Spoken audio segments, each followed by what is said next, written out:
Welcome back to the shop. I'm Jeff from Today's Craftsman, and this week we have a table saw jig for you.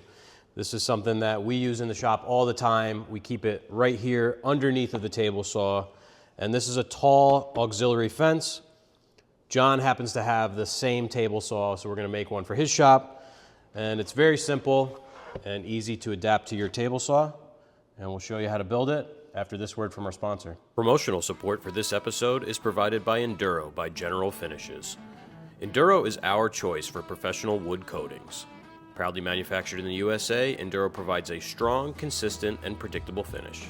From whites to colors to custom match stains, you can find it all under the Enduro system. For more information, visit generalfinishes.com. Our jig, very simple. 3 pieces of 3/4 material. And you see here I have Mel-Apply, so this is a veneer core with a melamine face.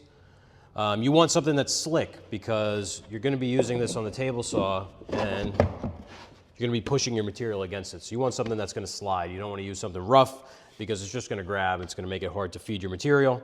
So in this instance, I don't have any Mel-Apply, but I do have pre-finished plywood. So we'll be using that for this.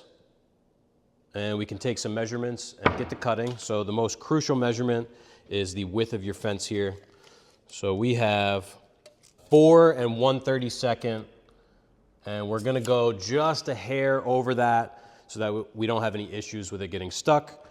So we can rip this piece first to 4 1/32 heavy. So not quite 4 1/16, but just a hair less.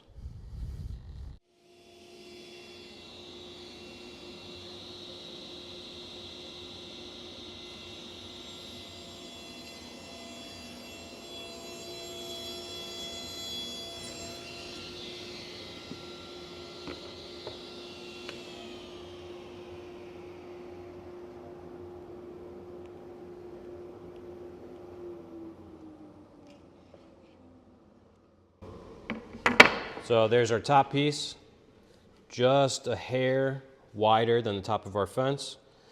And the next crucial dimension would be for this piece. So we want to finish flush with the top here, like we did on this one, but we don't want it to really contact the top of the saw because we don't want to influence how this side is acting. So we'll make it just a little bit shy. So I have 3 3/8, so we're gonna make it 3 5/16. So that we stay 1/16 above the surface of the saw.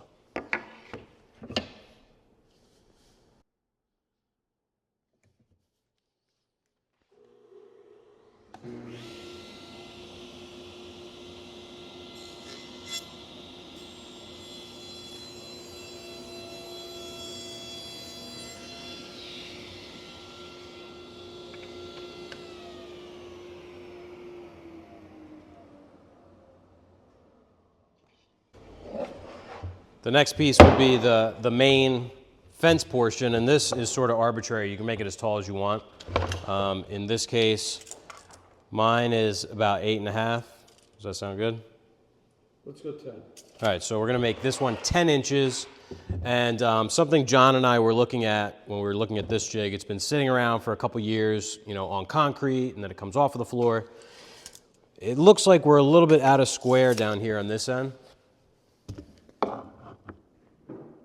So you can see we're, about a 1/16 out of square. Same thing in the center, and same thing down here. So what we're gonna do is we're actually gonna cut some little brackets. So you can imagine if you had a square reference, pulling these together, that this would remain square. So we're gonna cut some little brackets like that as well.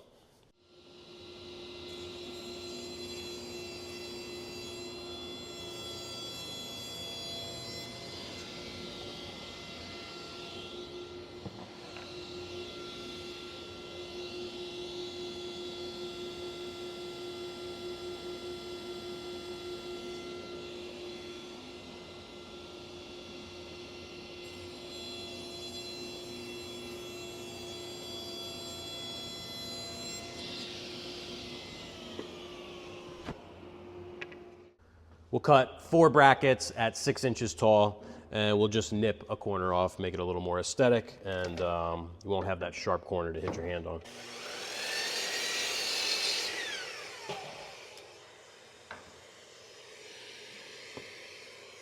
So there's our bracket, and they'll sit like this.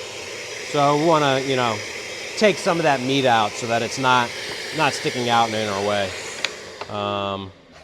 This is, you know, relatively arbitrary. You just want to make a safe cut. So let's see, maybe we'll go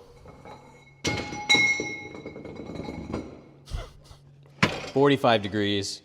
And in this case, I do like to make a mark so that they're all pretty close to the same. So I'll mark our throat plate there. So you see, I'll use that as my reference for all 4 cuts. Doesn't have to be exact, but we're gonna get it pretty close.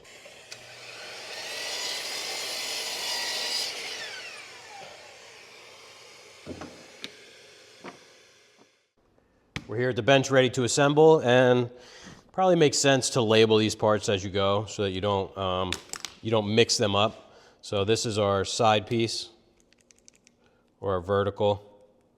This is the top, and then obviously this is the blade side. So if you watched last week's video, you know that I'm a big fan of staplers, so we're gonna staple these parts together and then come back with some screws to really hold them together. So we'll take our top, we can stand that up, and we'll staple our side here. So we'll just get everything nice and flush.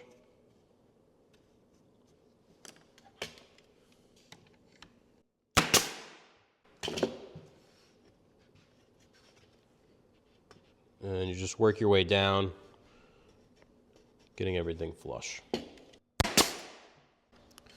And we can run in a couple screws.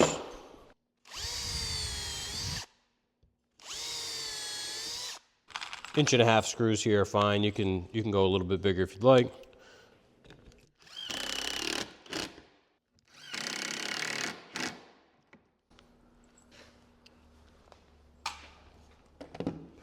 All right, now to attach the tall fence, we're gonna go back to the table saw. Our assembled L can sit on top of the fence now. Perfect size. We have our 10-inch piece here. So you can see how that'll assemble.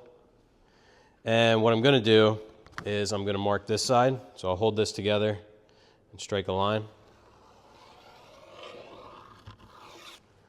Now I'm actually gonna turn this piece around. Now I know where to nail, rather than just eyeballing it and potentially nailing into the fence or having it blow out of the back. I know that I need to stay down 3/8 of an inch from that line. So I'm actually gonna throw a clamp on the end here and on the far end, and I can shoot a couple staples in, we'll screw it off.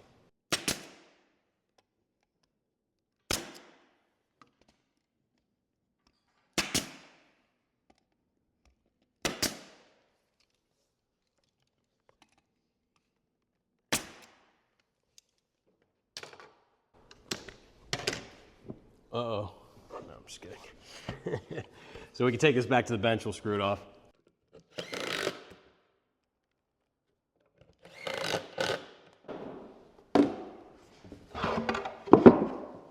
Now we're gonna attach our brackets, and I'll make some reference marks. You can see here that we're gonna end up pulling this back square.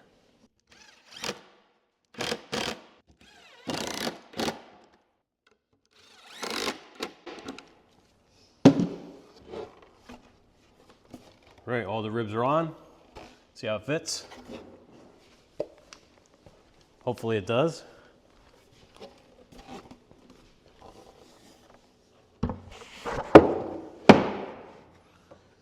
Quick addition to the design, we're going to add a stop block here that will stop on the back side of the fence. You could hold this on a couple different ways, but this is definitely the most simple.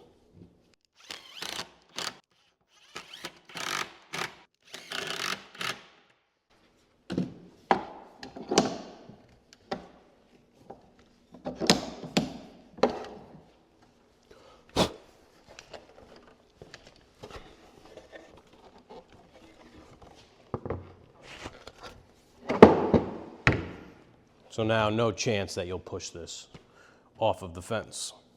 You're probably asking yourself, you watch this whole video and you still don't know what this is for, but the biggest thing that we would use this for would be for cutting undercuts. So if you watch the trestle table video, you might want to take something 1/2 inch and put this deep bevel on it.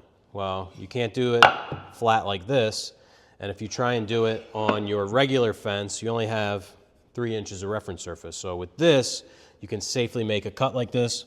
So let's tip the blade over to say 10 degrees, and we can raise it up. I'll go a little more, 15.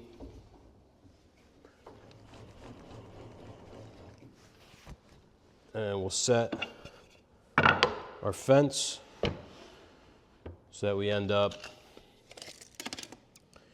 call it about 5/8 of an inch. Can lock it down. We can make this cut and keep our hands way up here and still have a nice flat square reference surface. So it'll help eliminate burning. Cherry's gonna burn no matter what, but let's make that cut and see what it looks like.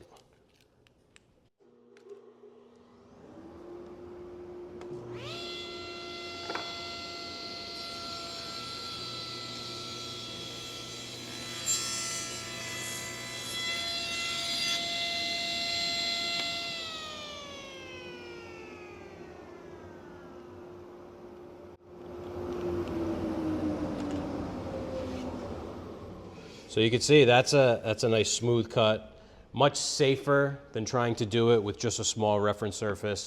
You can imagine if this was, say, the top to like an end table or a coffee table, it may be 2 feet long, 3 feet long. We've done this with very large pieces. This is very unsafe. So having a 10-inch tall reference surface allows you to get your hand up above the blade, and there's no risk of this tipping over and you're gonna bury what you wanna keep into the blade. We've used this to cut dados on really tall pieces. There's a bunch of ways you can use this and a bunch of different ways you can adapt this. And maybe we'll make a video on all the different ways you can use it. But if you have any questions about this jig or any comments about what else you'd like to see, leave them down below and we'll see you next week. We can sit our top here, and it's too small.